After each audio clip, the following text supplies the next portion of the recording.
On Noah's Ark, I believe there would have been animals like lions, tigers, crocodiles, and other dangerous animals.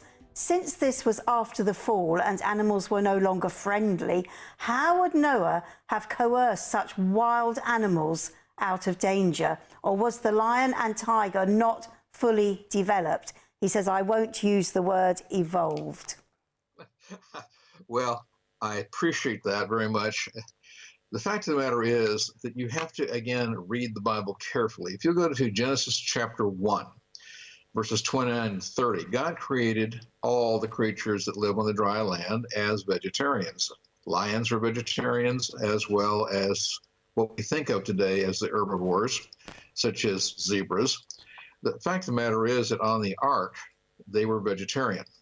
Now, we know of at least 2 recent cases within the last 50 years of vegetarian lions.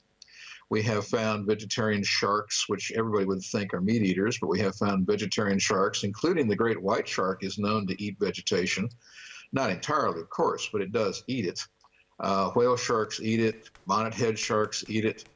So we have to get away from the idea that sharp claws and sharp teeth make a meat eater, and, you know, we'll say flat claws and flat teeth make a vegetarian. It's simply not true.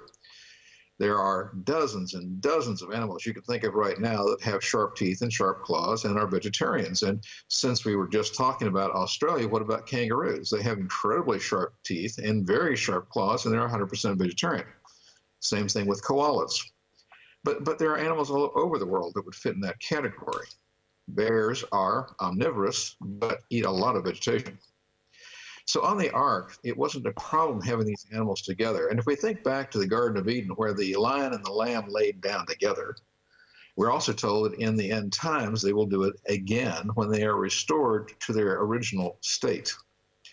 And meat eating for humans didn't start until Genesis chapter 9, verse 3, after the flood. Interesting. Yeah. And just going back to the ark, we do have an animation of that somewhere, if we can find it quick enough, is where we've got inside the ark were different floor levels, and we would have had sort of places to contain animals as well, or separate them. And I think we're just not going to get there quick enough. But also, to show though, that what Tony was saying is, you know, the fact that if you approached a lion or a tiger or a crocodile, it would be vicious towards you, and yet Noah actually managed to get them into the ark. And today they're vicious as we think of it.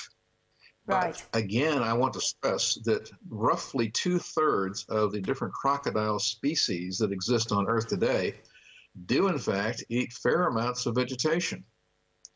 Again, sharp claws and sharp teeth don't indicate that a creature is totally carnivorous at all. Okay. We have found vegetarian spiders. Yeah, that's true.